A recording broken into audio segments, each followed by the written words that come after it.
Assalamualaikum warahmatullahi wabarakatuh. Hari ini saya masuk chapter 2 iaitu tajuk plane geometry. Plane geometry is about flat shape like line, circle and triangle shape that can be drawn on a piece of paper. Plane geometry secara asasnya adalah berkaitan dengan bentuk yang kita boleh lukis seperti garisan, bulatan dan segitiga. Okay, so seperti mana kita tahu, kita ada 3 dimensi Tapi apakah dia dimensi kosong? Dimensi kosong adalah satu titik sahaja. Titik adalah dimensi kosong. Satu dimensi adalah garisan. Garisan adalah satu dimensi. Kita boleh lukis dia sebagai satu garis lurus. Itu adalah satu dimensi. Untuk dua dimensi pula, kita boleh lukis dia ke kanan, ke kiri, ke atas dan ke bawah. Itu adalah dua dimensi. So kita adalah shape seperti segi empat, segitiga, bulatan dan lain-lain lah. Tiga dimensi adalah solid. Dia ada ketinggian. Contohnya seperti kotak, cube, kubus, sfera dan lain-lain. Itu adalah tiga dimensi. So kita tengok dulu line.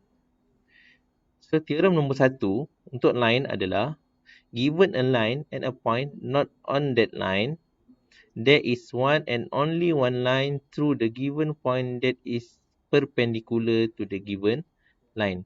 Maksudnya jika ada satu garisan dan satu titik yang tidak berada di atas garisan tersebut, so titik tersebut boleh melalui titik tersebut akan lalui garisan tersebut hanya pada satu titik sahaja yang menghasilkan sudut 90 darjah.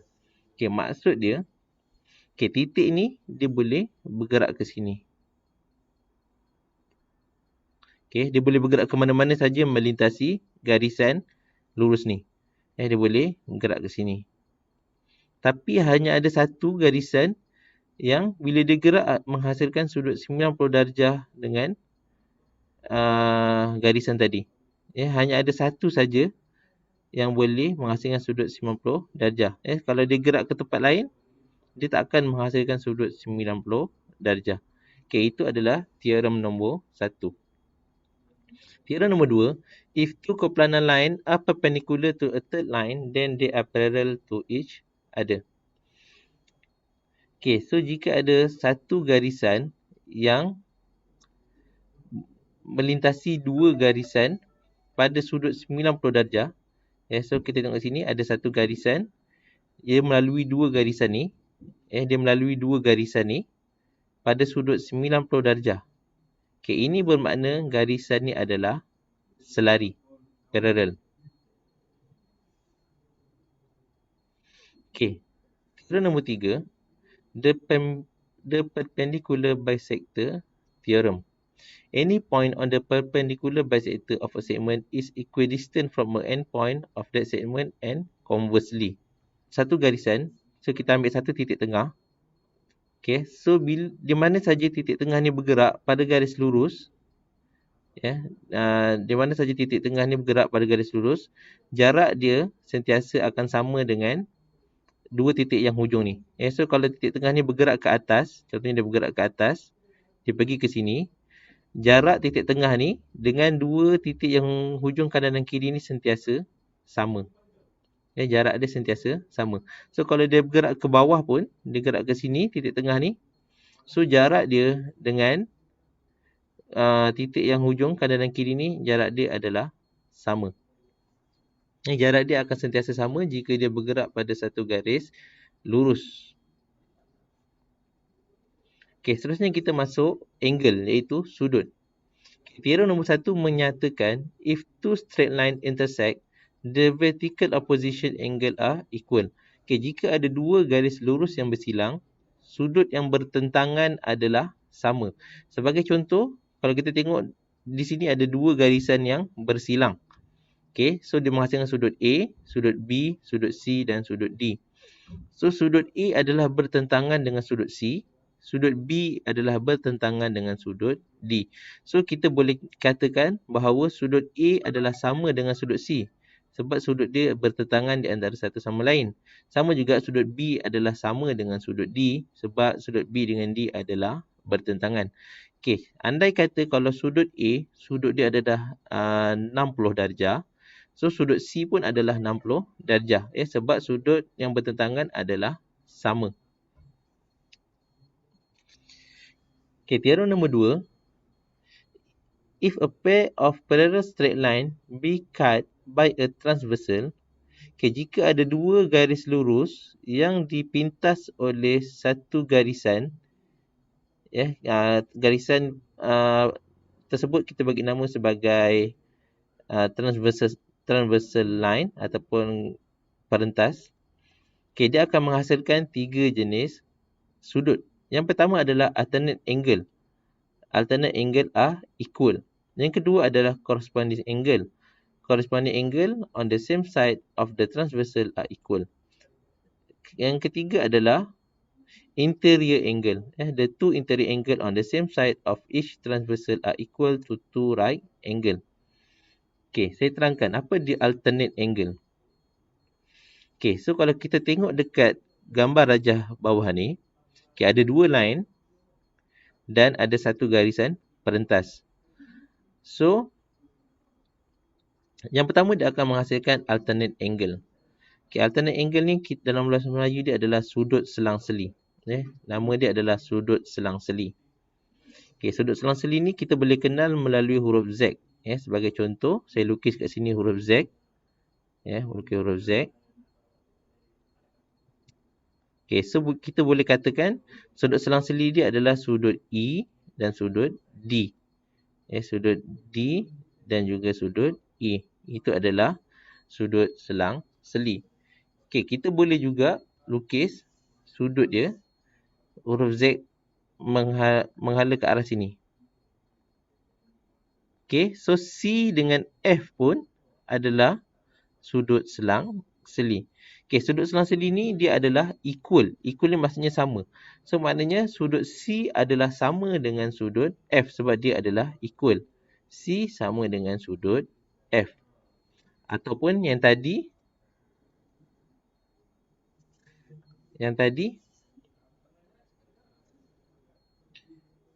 kalau kita buat huruf Z sebelah sini, so sudut selang-seli dia adalah D dengan E.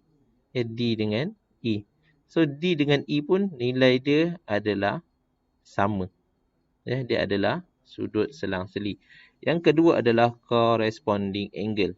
Corresponding angle ni dalam bahasa Melayu dia kita panggil sebagai sudut sepadan. Mana dia sudut sepadan? Sudut sepadan ni kita boleh kenal dia dengan menggunakan huruf F. So kita lukis huruf F.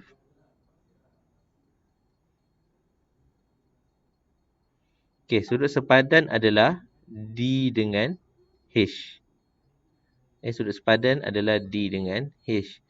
Sudut sepadan pun adalah equal. Corresponding angle ataupun sudut sepadan pun adalah equal.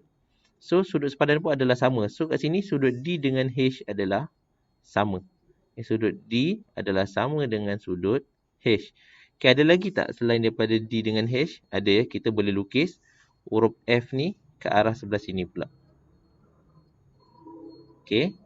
So, kalau kita tengok sekarang, sudut sepadan dia adalah sudut C dengan sudut G. So, kita kata sudut C adalah sama dengan sudut G. Selain daripada tu, kita boleh lukis huruf F tu terbalik. Pun boleh tak ada masalah. Kita lukis huruf F ni terbalik je ni. Bermakna sudut A dengan sudut E adalah sama. A sama dengan E. Ataupun kita boleh lukis lagi satu huruf F yang terbalik menghala ke arah sebelah kanan pula.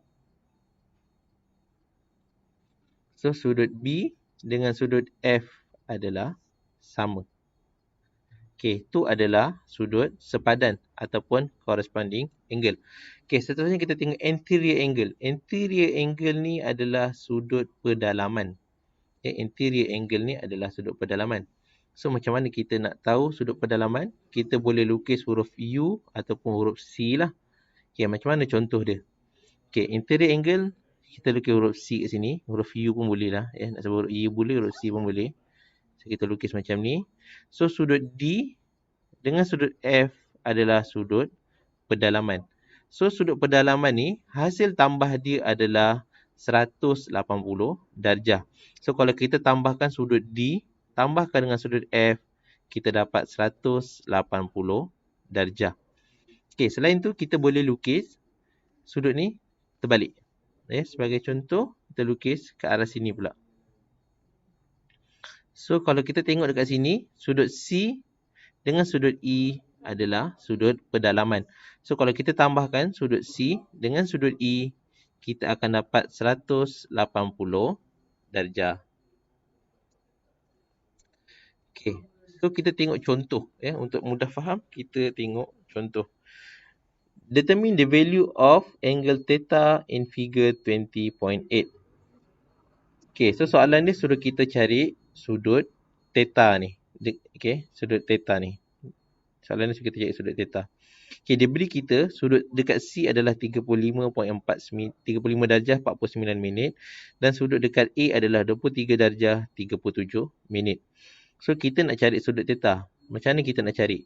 So, kalau kita tengok dekat sini, ada dua garis selari, iaitu garis AB ni adalah selari, garis CD pun adalah garis selari.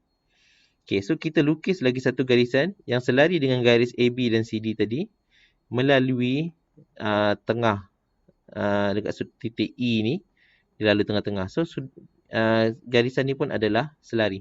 Sekarang kita ada 3 garis selari. Kita boleh lukis sudut selang-seli. Nanti saya lukis sudut selang-seli. Huruf Z. Okay, so sudut selang-seli, sudut dia adalah sama. Maknanya dekat sini pun adalah 35 darjah 49 minit. Okay, seterusnya, kita buat sudut selang-seli untuk yang atas ni pula. Sama, kita boleh buat sudut selang-seli. Huruf Z juga. Okay, maknanya sudut dekat sini adalah 23 darjah 37 minit.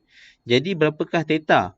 Theta ni kita dapat cari dengan tambahkan dua nilai tadi, iaitu 35 darjah 49 minit ni dan 23 darjah 37 minit. So kita tambahkan theta sama dengan 23 darjah 37 minit tambah 35 darjah 49 minit.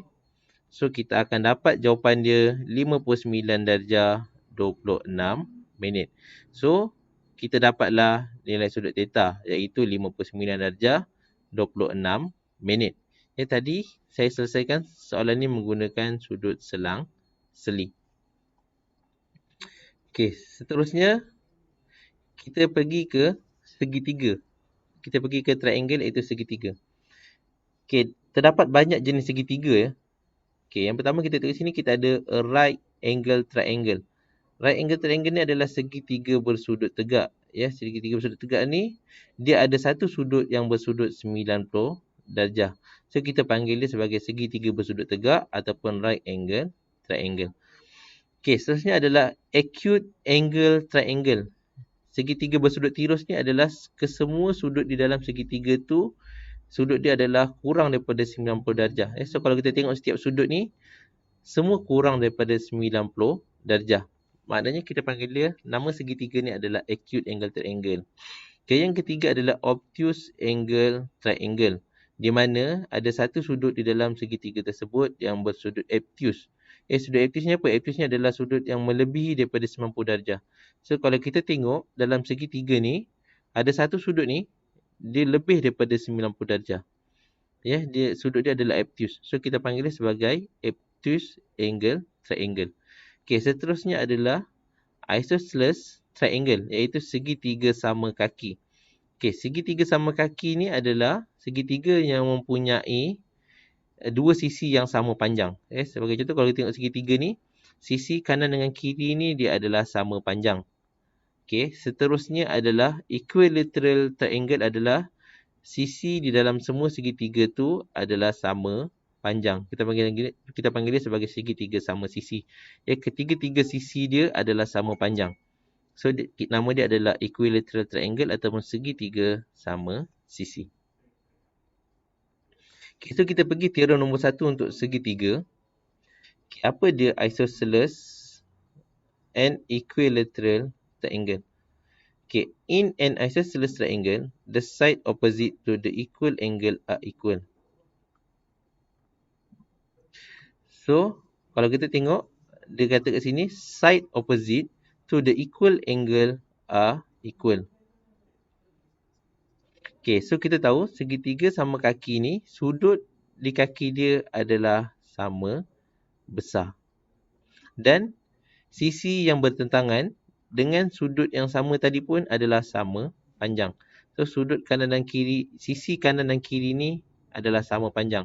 Ya, panjang AB dan panjang AC adalah sama panjang. Dan sudut dekat kaki dia, sudut B dan sudut C adalah sama besar. Yang kita boleh tulis kat sini, panjang AB sama dengan panjang AC.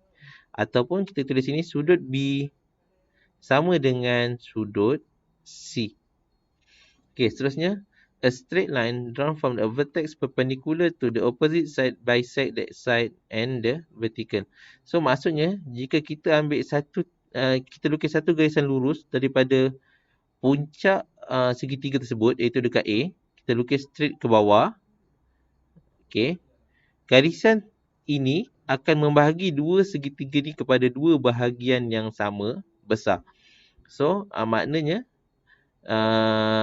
dua bahagian, contohnya bahagian sebelah sini dan bahagian kiri, saya tulis sini bahagian kiri, left, dan bahagian kanan ni, dia adalah sama besar. Kalau kita lipat pun, dia akan sama. Kalau kita lipat segitiga ni kepada dua, dia akan sama kiri dengan kanan ni. Itu ada. Okay, teorem nombor 3. The sum of angle of any triangle is equal to two right triangle. Maksud dia, hasil tambah dalam sebuah segitiga, sudut dia adalah 180 darjah. So, kalau kita tambahkan sudut A, tambah sudut B, tambah sudut C, kita akan dapat 180 darjah. Segitiga, memang hasil tambah dia sentiasa 180 darjah. Kita boleh lukis macam mana pun bentuk segitiga, hasil tambah sudut dekat dalam dia tetap 180. Kalau kita tambahkan sini, yang dia kata sini A, sini B, sini C, tambahkan tetap dapat 180 darjah. Kita boleh lukis segitiga macam ni. Sama juga hasil tambah ketiga-tiga sudut ni adalah 180 darjah. Awak boleh lukis apa-apa sahaja bentuk segitiga, sudut dalam segitiga dia sentiasa 180 darjah. Kalau kita lukis macam ni pun, hasil tambah sudut dia A tambah B tambah C adalah 180 darjah. So, kita tengok contoh. In triangle shown in figure 20.22, determine angle theta. Okay, soalan ni, so kita cari sudut theta ni. Dia beri sudut sini adalah 56. Sudut yang bawah ni adalah 90. Segi 4 ni bermaksud sudut dia adalah 90. So, berapakah sudut theta? So, kita tahu kalau kita tambahkan ketiga-tiga sudut ni, kita dapat 180. So, kita tolaklah 180 dengan sudut 56 dan sudut 90. So, baki dia adalah sudut theta. 180 tolak 56 tolak 90. So, kita akan dapat 34. So, sudut 34 ni lah adalah sudut theta. So, kita tengok teorem nombor 2. If one side of a triangle be produced, the exterior angle so formed is equal to the sum of two interior opposite angle. Maknanya jika ada satu segitiga, kita lukis satu lagi garisan dekat luar segitiga sebut, seperti dalam gambar rajah ni. Okay. So, kalau kita tengok, bila ada satu garisan dihasilkan dekat luar segitiga ni, dia akan menghasilkan satu sudut. Kita namakan sudut ni sebagai sudut D lah. Okay, so sudut D ni adalah sama dengan hasil tambah dua sudut yang bertentangan dekat dalam. Yang mana yang bertentangan? So, kalau kita sini yang bertentangan dengan sudut D ni adalah sudut A dengan B lah. Sudut C ni sebelah dengan dia. So yang bertentangan dengan sudut D tadi adalah A dengan B. So jika kita tambahkan A dengan B ni, dia adalah sama dengan sudut D. Yang kita tulis sini D sama dengan A tambah B. Okey, sama juga kalau saya lukis lagi satu garisan dekat sini. Jadi tak kisah ya, garisan ni kita boleh lukis dekat mana-mana je kat segitiga. Contohnya kalau saya lukis garisan tu kat sini. Dan saya namakan sudut dekat sini adalah sudut E. Okey, so sudut yang bertentangan dengan sudut E ni adalah sudut B dan sudut C. So saya boleh tulis kat sini sudut E sama dengan B tambah C. Okey, saya bagi lagi satu contoh. Saya lukis garisan tu dekat sini. Saya lukis garisan kat sini. So saya namakan sudut yang dekat luar ni sebagai sudut F. So sudut yang bertentangan dengan sudut F ni adalah sudut A dan sudut C. Ya, yang bertentangan dengan sudut F adalah sudut A dengan C. Ya, B ni sebelah dia. So yang bertentangan dengan F ni adalah A dengan C. So jika kita tambahkan A dengan C ni, kita akan dapat sudut F. So saya boleh tulis sudut F sama dengan sudut A tambah sudut C. Okay, kita tengok contoh ya. ABC is an isosceles triangle in which the unequal angle BAC is 56. AB is extended to D as shown in figure 20.22 for. Find for the triangle sudut ABC and sudut ACB, also calculate sudut DBC. Okay, so segitiga ni adalah segitiga sama sisi. Yang dia kata sini, ABC adalah isosceles triangle. Maknanya segitiga ABC ni adalah segitiga sama kaki. Dan dia beri, maknanya segitiga ni, dia punya sisi kanan dan kiri ni adalah sama panjang. Okay, dia beri sudut A adalah 56 darjah. So, maknanya kita boleh cari sudut dekat kaki ni. Okay, macam mana kita nak cari sudut kat kaki ni? So, kita tahu segitiga sama kaki, sudut B dengan C ni adalah sama besar. Segitiga sama kaki, sudut B dengan C ni adalah sama besar. Okay, so macam mana kita nak cari? So, kita tahu hasil tambah sudut dalam sebuah segitiga adalah 180 darjah. Ya, hasil tambah sudut dalam sebuah segitiga adalah 180 darjah. Maknanya kalau kita tambahkan ketiga-tiga sudut, sudut A tambah sudut B tambah sudut C, kita akan dapat 180 darjah. So 180 kita tolakkan dengan 56. Ya, baki dia adalah untuk sudut B dengan sudut C lah. Ya, 180 tolak 56 kita dapat 124. Okey, kemudian 124 ni kita bahagi 2. Kenapa kita bahagi 2? Sebab sudut B dengan C ni sama besar. Jadi kita bahagi 2 lah. Sebab dia sama besar, kita bahagi 2. So kita dapat sudut jumlah dia adalah 62. Maknanya sudut B ni 62. Sudut C ni pun adalah 62. Okey, soalan dia suruh cari sudut ABC. Okey, sudut ABC kita dah dapat 62. Sudut ACB pun kita dah dapat 62. Seterusnya dia suruh cari sudut DBC. Sudut DBC mana? DBC. Okey, sudut DBC adalah dekat sini. Ini adalah sudut DBC. So, berapakah sudut yang warna merah ni? Okey, so kita boleh, teorem yang saya ajar tadi, sudut dekat luar ni adalah sama dengan hasil tambah dua sudut yang bertentangan dekat dalam.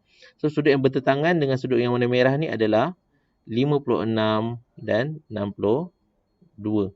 Ya, yang ini dia bersebelahan. Ya, kalau kita tengok sudut yang merah dengan biru ni dia bersebelahan. Tapi yang bertentangan dengan dia adalah 56 dengan 62 ni. So kita dapat tulis sudut DBC, sudut DBC sama dengan hasil tambah 56 dan 62. So jawapan dia adalah 118 darjah. Teorem yang keempat adalah teorem Pythagoras. Okay, in every right angle triangle, the square of the hypotenuse is equal to the sum of the square on the side containing the right angle. Okay, dalam segitiga yang bersudut tegak, Hipotenus kuasa 2 adalah sama dengan hasil tambah dua sisi yang lain di dalam segitiga. Okey, maksudnya anda kata sisi sini adalah sisi A, yang bawah ni adalah sisi B dan hipotenus adalah sisi C.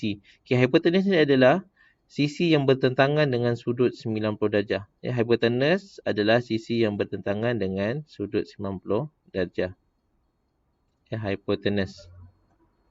Dia adalah sisi yang bertengah sudut 90 darjah. So, hasil tambah hipotenus kuasa 2 adalah sama dengan hasil tambah A dengan B kuasa 2. So, kita boleh tulis formula dia A kuasa 2 tambah B kuasa 2 sama dengan C kuasa 2.